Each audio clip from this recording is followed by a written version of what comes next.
Supreme court के chief justice कहां हैं? राम मंदिर के इतने बड़े और गंभीर मामले में अब तक उनकी कोई भूमिका नजर क्यों नहीं आ रही है? देश और दुनिया में यह मामला कितना तूल पकड़ता जा रहा है। आए दिन मंदिर में डकैती की नई नई कहानियां सामने आ रही हैं, मगर फिर भी इस देश की सबसे बड़ी अदालत खामोश क्यों है? आप कहेंगे कि सबसे पहले तो सरकार को जांच करवानी चाहिए। क्या हर चीज में सुप्रीम कोर्ट कूद पड़े? तो समझने वाली बात यह है कि जिस ट्रस्ट की निगरानी में यह सारी कथित डकैती हुई है, उस ट्रस्ट को बनाने का आदेश किसने दिया था? इसका जवाब है सुप्रीम कोर्ट। और समझने वाली बात यह है कि सुप्रीम कोर्ट से ऐसा आदेश किसी ने मांगा नहीं था। सुप्रीम कोर्ट ने अपनी मर्जी से दिया था, अपने पूर्ण न्याय की शक्ति का प्रयोग करते हुए दिया था। तो सवाल यह है कि जब देश की सर्वोच्च अदालत के आदेश पर केंद्र सरकार ने यानी मोदी शाह की जोड़ी ने ट्रस्ट बनाया और वो ट्रस्ट आज पूरी तरह से ट्रस्ट खो चुका है, चोरी नहीं बल्कि डकैती और लूट की गंभीर से गंभीर आरोप लग रहे हैं, यानी सीधे सीधे सुप्रीम कोर्ट के 2019 के आदेशों की खटिया खड़ी बिस्तरा गोल किया जा चुका है, तब भी क्या सुप्रीम कोर्ट को इस तरह से मिस्टर इंडिया की तरह गायब हो जाना चाहिए? आइए आज पूरे मामले पर विस्तार से बात करते हैं। सबसे पहले तो यह समझना जरूरी है कि साल 2019 के आदेश में सुप्रीम कोर्ट ने क्या क्या कहा था, कैसे कैसे जो चीजें मांगी ही नहीं गई वो भी आदेश में दिया गया। बार बार आरोप लगता है कि यह बीजेपी के लोगों को लाभ पहुंचाने के लिए किया गया था, आरएसएस और वीएचपी के लोगों को फायदा पहुंचाने के लिए किया गया था। तो ये आरोप क्यों लगते हैं उसे भी देखेंगे। इतने गंभीर मामले पर क्यों अब तत्काल सुप्रीम कोर्ट को स्वतः संज्ञान लेते हुए बड़ी कार्रवाई करनी चाहिए वो भी समझेंगे। ये भी देखेंगे कि अब तक कम से कम साल 2019 के सुप्रीम कोर्ट के आदेश के बाद से राम मंदिर के निर्माण के दौरान, पूजा के दौरान और अब जब इतना सारा रायता फैल चुका है तो क्या क्या हुआ। ये पूरी कहानी अमृतकाल के जबरदस्त नमूने के रूप में सामने आ रही है और इन सब पर सुप्रीम कोर्ट तथा चीफ जस्टिस सूर्यकांत की खामोशी एक अलग ही लेवल की कहानी प्रस्तुत कर रही है। देश के बेरोजगारों और अन्य को कथित रूप से कॉकरोच कहने वाले और बाद में खंडन करते हुए फर्जी डिग्री वालों को कॉकरोच कहने वाले अयोध्या की इतनी बड़ी डकैती पर आखिर खामोश कैसे रह सकते हैं? और अगर वो खामोश हो जाएं तो आपको खामोश नहीं रहना चाहिए। वीडियो को आखिर तक देखिए, ऐसी ऐसी कहानी पता चलेगी कि पैरों तले जमीन खिसकने लग जाएगी। पहली बार है तो चैनल को सब्सक्राइब करके घंटी बजा दीजिए टन से। हर वीडियो को लाइक और शेयर करना आपकी जिम्मेदारी है। इसके अलावा आप जानते हैं कि हम किसी धन्ना सेठ या राजनीतिक दल के दम पर चलते नहीं, तभी खुलकर आपके मुद्दों पर बात हो पाती है जिन्हें छुपाने के लिए गोदी मीडिया को पैदा किया गया है। हमारा काम पसंद आता हो तो इस QR कोड या फिर मोबाइल नंबर का प्रयोग करते हुए जो भी हो सके आर्थिक सहयोग भेजने का प्रयास जरूर करें या फिर फेसबुक या यूट्यूब चैनल को ज्वाइन या सब्सक्राइब कर लीजिए। क्योंकि इस वीडियो में हम राम मंदिर के मामले में सुप्रीम कोर्ट का रवैया देखना समझना चाहते हैं तो कुछ साल पहले चलना पड़ेगा। याद करिए साल 2019 में जो फैसला आया था उसमें सवाल क्या थे? तो मूल सवाल थे कि विवादित जमीन का कानूनी मालिक कौन है, किस पक्ष का कब्जा और पूजा या नमाज का दावा ज्यादा मजबूत है। क्या इलाहाबाद हाईकोर्ट की जमीन को 3 हिस्सों में बांटने वाला फैसला सही था?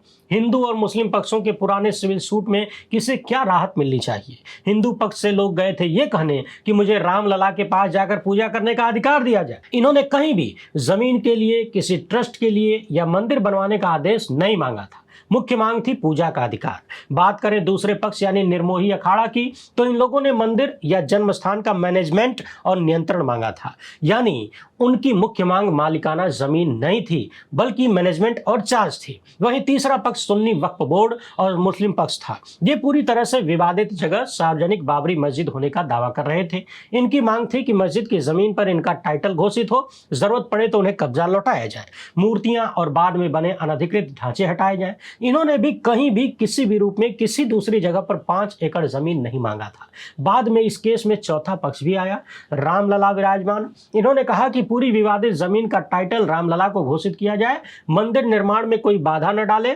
यानी अगर आप इन सब में देखें कि क्या किसी ने ट्रस्ट बनाने की मांग किया था तो जवाब मिलेगा कि नहीं। सीधे तौर पर किसी ने भी कभी भी कोई ट्रस्ट वगैरह की डिमांड नहीं किया था। किसी ने नहीं कहा था कि अदालत ट्रस्ट बनाने का आदेश दे। मुकदमे की मुख्य मांग जमीन कब्जा, पूजा प्रबंधन और मंदिर निर्माण में बाधा न डालने से जुड़ी हुई थी। सरकार को नया ट्रस्ट बनाने का आदेश सुप्रीम कोर्ट ने खुद अपनी तरफ से दिया, यानी सुप्रीम कोर्ट ने सरकार को घुसाया। पहले इसमें सरकार का कोई लेना देना नहीं था।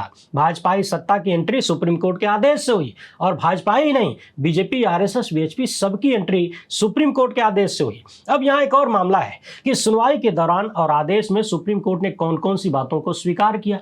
तो सुप्रीम कोर्ट ने स्वीकार किया था कि जो विवादित स्थल है वो पूरी तरह से एक ही कंपोजिट प्रॉपर्टी थी, उसे 3 हिस्सों में बांटना ठीक नहीं है। यानी इलाहाबाद हाईकोर्ट के फैसले को सुप्रीम कोर्ट ने गलत बताया। सुप्रीम कोर्ट ने माना कि हिंदू पक्ष ने आउटर कोर्ट यार्ड में लंबे समय से लगातार और बिना रुकावट पूजा किया है और कब्जा साबित किया है। भीतर के हिस्से में जो विवाद था, दोनों समुदाय उसके अधिकार का दावा करते रहे। मुस्लिम पक्ष ने कभी भी मस्जिद को पूरी तरह से छोड़ा नहीं था, यह भी सिद्ध हुआ। दिसंबर 1949 तक वहां नमाज हुई। 22-23 दिसंबर 1949 की रात 50-60 लोगों ने जाके मस्जिद में घुसकर मूर्तियां रखी और कोर्ट ने साफ साफ स्वीकार किया कि इससे मस्जिद अपवित्र हुई और मुसलमानों को कानूनी प्रक्रिया के बिना ही बाहर कर दिया गया। सुप्रीम कोर्ट ने माना कि 1934 में मस्जिद को नुकसान पहुंचाना, 1949 में मूर्तियां रखना और मुसलमानों को हटाना तथा 1992 में मस्जिद गिराना, ये सब कुछ रूल ऑफ लॉ का गंभीर उल्लंघन था।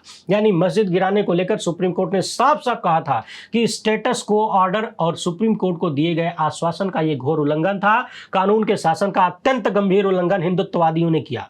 हालांकि इन सब के बाद भी सुप्रीम कोर्ट ने उल्लंघन करने वालों के खिलाफ कोई एक्शन नहीं लिया, उनको छोड़ दिया गया। कहा गया कि यह मामला क्रिमिनल ट्रायल थोड़ी ना है, बल्कि सिविल केस चल रहा है। बहरहाल पूरी सुनवाई के बाद इलाहाबाद हाईकोर्ट का फैसला बदल दिया गया। सारी जमीन रामलला के पक्ष में जाती है। सुप्रीम कोर्ट ने अपनी तरफ से केंद्र सरकार से कह दिया कि 3 महीने में स्कीम बनाइए, स्कीम में कोई ट्रस्ट या अन्य व्यवस्था बनाइए और उसी ट्रस्ट को पूरी विवादित जमीन का कब्जा दे दीजिए। ट्रस्ट को ही मंदिर निर्माण और प्रबंधन की शक्ति दे दीजिए। यानी सोचिए कि किसी ने ट्रस्ट की डिमांड नहीं किया था। निर्मोही अखाड़ा जो कि लंबे वक्त तक मुकदमा लड़ता रहा, वो पूजा और प्रबंधन मांग रहा था, उसे नहीं दिया गया। कहा गया कि ट्रस्ट में इनको उचित स्थान दे दीजिए, लेकिन कैसा उचित स्थान मिला है जरा पता लगाइए। गायब ही कर दिया गया निर्मोही अखाड़ा के लोगों को। और तो और सुप्रीम कोर्ट में लंबी लड़ाई लड़ने वाले जितने भी पक्षकार थे, उन सबको ये ट्रस्ट बनाने के माध्यम से चलता कर दिया गया। निर्मोही अखाड़ा की ऐतिहासिक भूमिका को पूरी तरह से गायब करते हुए सुप्रीम कोर्ट ने जो ट्रस्ट बनाने का आदेश दिया, उसमें बीजेपी, आरएसएस और विश्व हिंदू परिषद के लोगों को भर भर के ठूसा गया।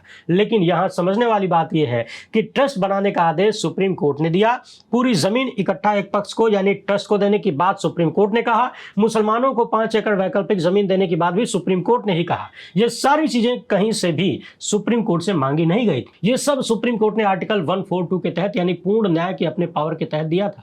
यानी आज जिस ट्रस्ट और ट्रस्ट के सदस्य पदाधिकारियों पर इतनी बड़ी डकैती करवाने का आरोप लग रहा है, ये ट्रस्ट इंटरनेट से डाउनलोड नहीं हुआ है गूगल प्ले स्टोर से, बल्कि सुप्रीम कोर्ट के आदेश पर बनाया गया है। सुप्रीम कोर्ट ने केंद्र सरकार यानी गुजराती जोड़ी की सत्ता से कहा कि ट्रस्ट बनाइए और गुजराती जोड़ी ने इस ट्रस्ट में चुन चुनकर अपने विश्वस्त लोगों को बिठाया। बार बार आरोप लग रहा है कि काबिलियत के आधार पर ट्रस्ट के सदस्यों और पदाधिकारियों को तो छोड़िए, कर्मचारी भी नहीं लगाए गए। हर व्यक्ति सिर्फ और सिर्फ इस आधार पर लगा कि वो भाजपाई सत्ता का, गुजराती जोड़ी का कितना विश्वस्त है और उनके प्रति कितना लॉयल है। तो समझने वाली बात यह है कि जिस सुप्रीम कोर्ट के आदेश पर ट्रस्ट बनाया गया, जो ट्रस्ट अब अपना ट्रस्ट पूरी तरह से खो चुका है, इतने गंभीर आरोप लग रहे हैं, तो क्या सुप्रीम कोर्ट को इन सारी चीजों को देखना नहीं चाहिए? आखिर हमारे माननीय चीफ जस्टिस कहां है, किस दुनिया में है? क्या उन्हें इस बारे में कोई जानकारी नहीं है? पिछले दिनों जब राहुल गांधी ने वोट चोरी को लेकर लगभग 1 घंटे का बोरी भर भर के दस्तावेज दिखाते हुए खुलासा किया, दिखाया कि कैसे फर्जी तरीके से वोट काटे जा रहे हैं,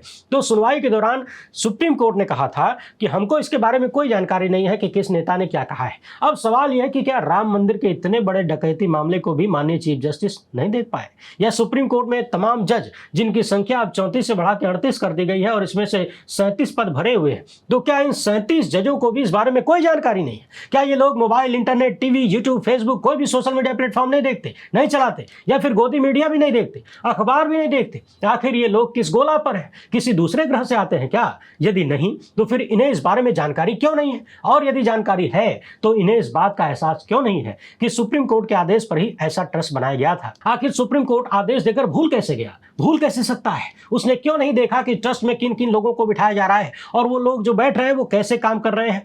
जब आस्था के आधार पर इतने बड़े बड़े फैसले कथित रूप से हो सकते हैं, तो उसी आस्था का ख्याल रखने के लिए सुप्रीम कोर्ट ने क्या किया?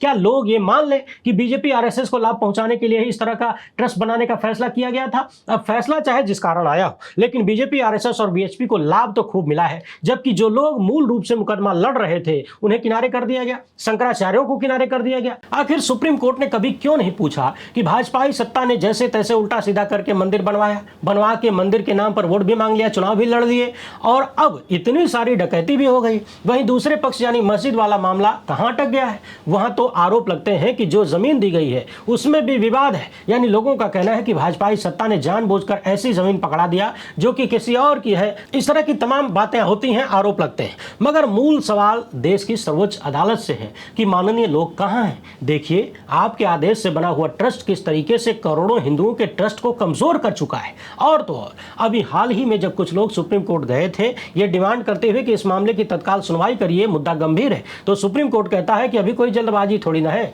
रेगुलर कोर्ट खुलने दीजिए, इसके बाद मामले को सूचीबद्ध किया जाएगा। आप सोचिए कि इस मामले में देश की सर्वोच्च अदालत किस कदर सन्नाटा मारे हुए है। सीधे सीधे कह दिया जाता है कि मामला जल्दबाजी वाला नहीं है, अभी छुट्टी चल रही है। जिस देश में आतंकवादियों का मानवीय हक दिलवाने के लिए आधी रात को सुप्रीम कोर्ट खुल जाती हो, उस देश में करोड़ों हिंदुओं की आस्था को लूटने के मामले में सुप्रीम कोर्ट छुट्टी मना रहा है। फर्जी डिग्री वाले वकीलों को हमारे चीफ जस्टिस कॉकरोच और पैरासाइट बुला देते हैं, लेकिन यहाँ करोड़ों के गबन के आरोप लग रहे हैं और पूरी तरह से सन्नाटा है। क्या आपको नहीं लगता कि केंद्र की गुजराती जोड़ी की सत्ता ट्रस्ट में उल्टे सीधे लोगों को लगाकर जो कांड कर रही है या करवाई है उसकी स्वतः संज्ञान लेते हुए सुप्रीम कोर्ट को सुनवाई करनी चाहिए? मगर यहाँ स्वतः संज्ञान तो छोड़िए, लोग याचिका लेकर जाते हैं तब भी सुनवाई नहीं होती क्योंकि छुट्टी चल रही है। जज साहब लोगों को लंदन में छुट्टी मनाने से फुर्सत मिले तब तो। वैसे बात तो सही है, भारत में इतनी गर्मी है, ऊपर से बिजली की कटौती भी बड़ा संकट है। सवाल है कि देश की सर्वोच्च अदालत हमारे चीफ जस्टिस पूर्ण न्याय की शक्ति का प्रयोग करते हुए यानी आर्टिकल 142 का प्रयोग करते हुए इस मामले में स्वतंत्र जांच की तरफ कदम क्यों नहीं बढ़ा रहे? इतने बड़े मामले का स्वतः संज्ञान क्यों नहीं ले रहे? जिस केंद्र सरकार ने ऐसे ऐसे लोगों को जुटाकर ट्रस्ट बनाया जिन्होंने करोड़ों हिंदुओं की आस्था को चोट पहुंचाया है, वो केंद्र सरकार अपनी ईडी, सीबीआई और इनकम टैक्स को कहां छुपा के रखी है? कौन से को भवन में बंद करके रखा गया है? क्या वो सब केवल विपक्ष के नेताओं के लिए, विपक्षी पार्टियों को तोड़ने के लिए, उनके विधायकों और सांसदों को डरा डरा के खरीदने के लिए, या फिर ईडी जैसी एजेंसियां केवल और केवल प्रधानमंत्री के परम मित्र सेठ को धंधा दिलवाने के लिए है? परम मित्र को कोई धंधा पसंद आ जाए, कोई कंपनी पसंद आ जाए, उसके ऊपर छापा मारो, उसके मालिक को उठा लो, उसको जेल में डालो, मारो पीटो, डराओ धमकाओ, उस कंपनी को सेठ को सौंप दिया जाएगा। क्या देश की जांच एजेंसियों का सिर्फ यही धंधा रह गया है? यहाँ करोड़ों हिंदुओं के साथ धोखा हो गया, रामलला को लूट लिया गया, डकैती हो गई और किसी जांच एजेंसी के कानों में जू नहीं रेंग रही। अरे एक आध पार्टी कुछ दिन बाद तोड़ लीजिएगा, समाजवादी पार्टी के विधायकों और सांसदों को 2-4 महीने बाद खरीद लीजिएगा, अभी तो चुनाव में टाइम है ना। कुछ अधिकारी इधर भी भेज दीजिए अयोध्या में। क्या इसलिए नहीं भेजा जा रहा है कि ये अधिकारी जांच करके जिसे पकड़ेंगे वो भी तो अपना है और अपने लिए ही तो कर रहा था, और इतना अपना है कि अगर उसने मुंह खोल दिया तो पक्का है कि सबको नपना है। समझने वाली बात यह है कि सुप्रीम कोर्ट की ऐसी खामोशी अचानक से नहीं आई है, ये पिछले 6 साल से लगातार चल रही है। 5 फरवरी 2020 को राम मंदिर ट्रस्ट बना। 2020 में ही यानी शुरुआत से ही एक प्राइवेट ऑडिट रिपोर्ट में कहा गया कि यहाँ का मैनेजमेंट बहुत ही ज्यादा अनप्रोफेशनल है, यानी गड़बड़ है। दान का व्यवस्थित रिकॉर्ड नहीं है, जांच की कोई व्यवस्था नहीं है, कोई एसओपी नहीं है, कोई योग्य एचआर नहीं है या आईटी निगरानी भी नहीं है, यानी ढेर सारी समस्याएं 2020 में ही सामने आ गई ट्रस्ट बनते ही। इसी तरह साल 2021 में जमीन खरीदने में कितने बड़े बड़े आरोप लगे। 2 करोड़ की जमीन 18.5 करोड़ में खरीदा गया, यानी पहले वो जमीन 2 करोड़ में खरीदी जाती है, उसके कुछ ही मिनट बाद उस जमीन को दोबारा बेचा जाता है, ट्रांसफर होता है और कुछ ही मिनट में उस जमीन की कीमत 2 करोड़ से बढ़ के 18.5 करोड़ हो जाती है, जबकि सर्कल वैल्यू मात्र 5 करोड़ 80 लाख था। इन दोनों सौदों में ट्रस्ट के सदस्य अनिल मिश्रा और तत्कालीन अयोध्या मेयर ऋषिकेश उपाध्याय गवाह थे। मेयर किस पार्टी के थे जरा पता लगा लीजिए। समझने वाली बात यह है कि उसी दिन बगल में एक और जमीन सीधे मालिकों से खरीदी गई मात्र 8 करोड़ में। इसी तरह फरवरी से मई 2021 में 20 लाख की जमीन 2.5 करोड़ में खरीदने की बात सामने आई। 2021 में ही चढ़ावा चोरी की पहली चेतावनी सामने आई। अकाउंट्स इंचार्ज महिपाल सिंह ने दावा किया कि नगदी ज्यादा आती है लेकिन वाउचर में कम डाला जाता है, यानी बीच से ही नोट गायब हो जाती है। और महिपाल सिंह ने कथित तौर पर 5 लाख की चोरी पकड़ भी लिया था। ट्रस्ट के बड़े बड़े अधिकारियों को बताया, लेकिन अधिकारियों ने जांच करने की बजाय महिपाल सिंह को ही हटा दिया, यानी चोरी पकड़ने वाले को ही काम से हटा दिया गया। सीसीटीवी फुटेज मिटाने का भी आरोप लगा। करोड़ों की स्वर्ण जनित रामचरितमानस जो कि डोनेट किया गया था उसके भी गायब होने की खबरें चलने लगी। बताया जा रहा है कि महाकुंभ के दौरान चोरी बहुत ज्यादा बढ़ गई और एकदम संगठित तरीके से चोरी होने लगी। महाकुंभ में जब लोग प्रयागराज जा रहे थे स्नान करने, उसी दौरान करोड़ों दर्शनार्थी अयोध्या भी जा रहे थे कि चलो भैया इलाहाबाद पहुंचे हैं, अयोध्या भी निपटा लेते हैं। हैं, खूब सारा दान आने लगा। दान की चोरी का सिस्टम भी मजबूत कर लिया गया, यानी जितना दान बढ़ता गया सिस्टम, चोरी का सिस्टम उतना मजबूत करने लगे। फरवरी 2026 में काउंटिंग टीम के एक सदस्य ने चोरी की शिकायत किया, लेकिन कार्रवाई नहीं हुई। खुद स्टेट बैंक ऑफ इंडिया ने चोरी का संदेह जताया, काउंटिंग स्टाफ हटाने की सिफारिश की, लेकिन ट्रस्ट के अधिकारियों ने कर्मचारी को हटाने नहीं दिया और अब उन्हीं में से कई लोग गिरफ्तार हुए हैं।